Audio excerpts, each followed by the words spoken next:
بسم الله الرحمن الرحیم. خدای دې وکړي جوړ خوشحاله به یاستئ. درنو دوستانو، نن مې د استقلال په جشن کې ډېرې چغې والې دي په مخابرو په تلیفونونو کې او په خلکو پسې نو لږ مې غاړه لوېدلې. هلته ځینو دوستانو هیله کړې وه چې د مذاکراتو لغوه کېدلو په اړه باندې یو لنډ څه ووایاستئ. نو ورونو، که تاسو ته یاد وي، ما خو څه وخت مخکې تاسو ته ویلي وو چې دغه مذاکرات، دغه ټوله پروسه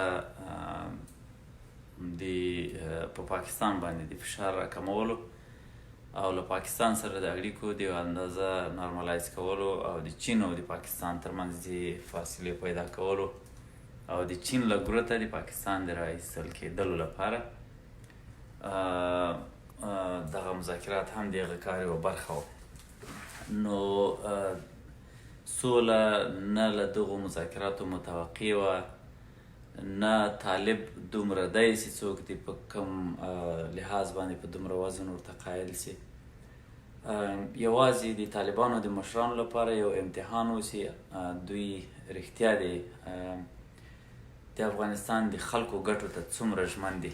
خو دا ثابته سوه چې دوی د پاکستانیانو ښکارلې سپي دي او د هغوی له ګټو راخواته نور هیڅ ډول فکر نسي کولی. تاسې ولیدل چې امریکایان دې ته هم حاضر شول چې له افغانستانه ووځي.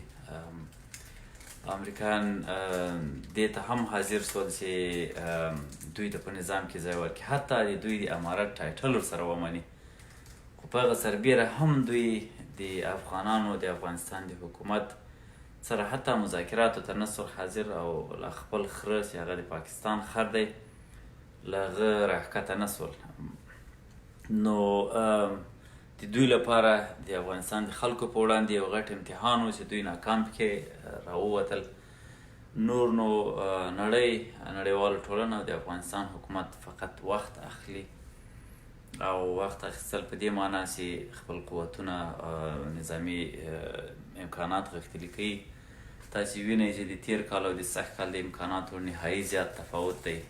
تیر کال دوی او وړم کال ولایتونو د سقوطونو ورکول، غټ غټ سیمې یې پراخولې. سږ کال د دوی له لاسه نه یوازې چې نور سیمو ته یې سقوط نه دی ورکړی، بلکې هغه سیمې چې دوی په دا 2-3-4 کاله کې لکه وردوج غوندې فرضاً له ځان سره ساتلي وي، هغه یې هم له لاسه وځي. خو تر هغه مهمه دا ده په افغانستان کې ټوله ساحه کنټرولول، غر او دښته کنټرولول، دا کامیابي نه ده. دوه خبرې دي. یو دا ده چې د پاپولیشن مرکزونه، د نفوسو مراکز دي، هغه باید د تاب کنټرول کړي، ځکه هلته بازار دی، هلته ډاکټر دی، هلته پوهنتون دی، هلته مکتب دی، هلته خلک دي، هلته مدنیت دی او بشریت دی. هغه ځایونه مهم دي. نو په هغه اعتبار باندې دوی هلته هېڅ ونه کړی. څلتوم انساني افراد مهم دي. دوی ډېر زیات انساني افراد سږ کال له لاسه ورکړل. انشاءالله هغه بوټی به یې له بیخه وچ سي. دغو په دې مرګونو منظم اردوګان، په اصطلاح منظم قوتونه دغسې مرګونو ته تن نسي ورکولی. دوی خو د مخرورانو، د مفرورانو، د بدذاتو، د بدعملو، د افراطیانو، د خوارجو یوه منفوره او له ټولنې وتلې ډله ده چې په ټولنه کې په وحشت او په بربریت باندې ځان په خلکو باندې تپلی دی. نو دوی خو ته دومره مرګ ژوبله چې دا دوی ته سږ کال ورواوښته، دا ډېره ورباندې درنه ده او دا مرګ ژوبله نوره هم وراوړي. له بده مرغه موږ تاسې یو اړخ د دې قضیې دا دی چې که هر څوک تېروتلي دي د دوی په لیکو کې بیرته د افغانانو زمن هم مړه کېږي. خو بل اړخ د قضیې دا ده چې وایي غاښ چې چینجن سي، د هغه چاره وتل وي. نو د منفور بوټي دا حتی چې د پیغمبر علیه السلام په صحابهو کې یو نسل خوارج را پیدا سول چې د هغه د لاس روزلي خلکو په اصطلاح خو خروج یې وکړ د دین په خلاف باندې. په هغه وخت کې هم حضرت علی رضی الله عنه دوی په خلاف توره راویستله او له دوی سره یې د عادي مسلمانانو برخورد لا نه کوه. دوی ټول واجب القتل سول. دا ځکه چې دغه ډول افکار چې چا په سر یو وارې ننوځي، د هغه رغېدل بیا ډېر مشکله وي. نو موږ د سولې د هرې هڅې په ناکامۍ باندې خفه کېږو. خو زه خپله له اوله په دې باور وم چې دا د سولې هڅې نه دي، نه د دې هڅو هدف له اوله سوله وه. داسې طالب دومره خلک وایي چنګښه په لوټه وختله ویله چې ما ته کشمیر راښکارېږي. نو طالب دومره حماقت او دومره تکبر او دومره غرور او هغه هم په خپلو افغانانو وکړ چې ګواکې زه خو له امریکا سره غاړه غړۍ سوم او له نړۍ سره اوس نو د هغو ډالر به ماته راچالاني، خو یوازیني خلک چې زه نه غواړم او زه یې سپکوم هغه د افغانستان روښانه قشر دی، د افغانستان لوستي خلک دي، د افغانستان تعلیم یافته خلک دي. دغو خلکو د اهانت ټټر یې ووهه. خدای به یې همدغسې وشرموي. په دې ملت چې هر چا کبر کړی دی هغه شرمېدلي دي، او انشاءالله تعالی هغه بد تاریخونه، بدې صفحې د تاریخ چې موږ یې له تکراره ویرېږو هغه نه تکراریږي، او د افغانانو شعور د دې شي ضمانت کوي، د افغان ځوانانو په منځ کې د ملت پالنې اوسنۍ روحیه د دې شي ضمانت کوي. زه د دې یو کوچنی مثال تاسو ته په واشنګټن کې د استقلال د پروګرام دغه نننی محفل ښیم.